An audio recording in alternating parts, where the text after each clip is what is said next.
গজারিয়ার শিক্ষার্থীকে অপহরণ ও নির্যাতনের অভিযোগে মানববন্ধন, জড়িতদের দ্রুত গ্রেফতারের দাবি।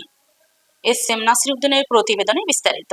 মুন্সিগঞ্জের গজারিয়া উপজেলায় এক কলেজ শিক্ষার্থীকে অপহরণ, শারীরিক নির্যাতন এবং জোরপূর্বক মাদক সেবন করিয়ে ভিডিও ধারণের অভিযোগে মানববন্ধন ও বিক্ষোভ মিছিল করেছে শিক্ষার্থীরা।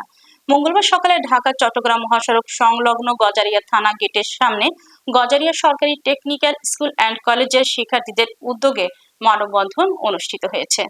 এ সময় শিক্ষার্থী ও ভুক্তভোগী পরিবার বলেন, গজারিয়া সরকারি কলেজ টেকনিক্যাল স্কুল অ্যান্ড কলেজের একাদশ শ্রেণীর শিক্ষার্থী মোহাম্মদ হিমেলকে অপহরণের পর শারীরিক ও মানসিক নির্যাতন করে এবং জোর করে মাদক সেবন করিয়ে ভিডিও ধারণ করা হয় এবং পরিবারের কাছে ১ লক্ষ টাকা মুক্তিপণ দাবি করা হয়েছে।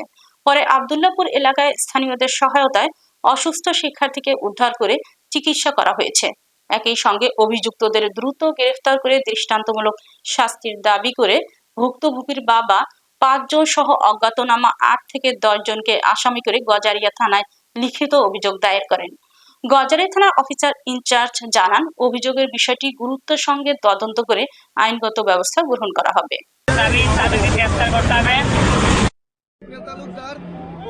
গজারিয়া টেকনিক্যালের একাদশ শ্রেণীর একজন ছাত্র। ওকে গত পরশুদিন সন্ধ্যাবেলা কিছু মাদক বিক্রেতা ওকে দইরা নিয়ে তারপর অত্যাচার করছে, ওরে নিয়ে মারধর করছে, ওর জোরপূর্বক ভাবে ওরে মাদক দিয়া তারপর ভিডিও করে রাখছে এবং ওরে অনেক টর্চার করছে। সন্ধ্যাবেলা নিয়ে গেছে, তারপর 11:30 কিংবা 12টা এই টাইমে ওরে ছাড়া হয়েছে। এতক্ষণ পর্যন্ত ওরে মারধর করা হয়েছে, ওর হাত পা এগুলো মাইরা নীল বানায় ফেলছে এবং হাতে সিগারেটের আগুন দিয়া ওরে সেক দেওয়া হয়েছে। এখন ও চিকিৎসাধীন আছে। আমাদের দাবি, যারা ওকে এই অত্যাচার করলো, টর্চার করলো, তাদের বিচার করতে হবে।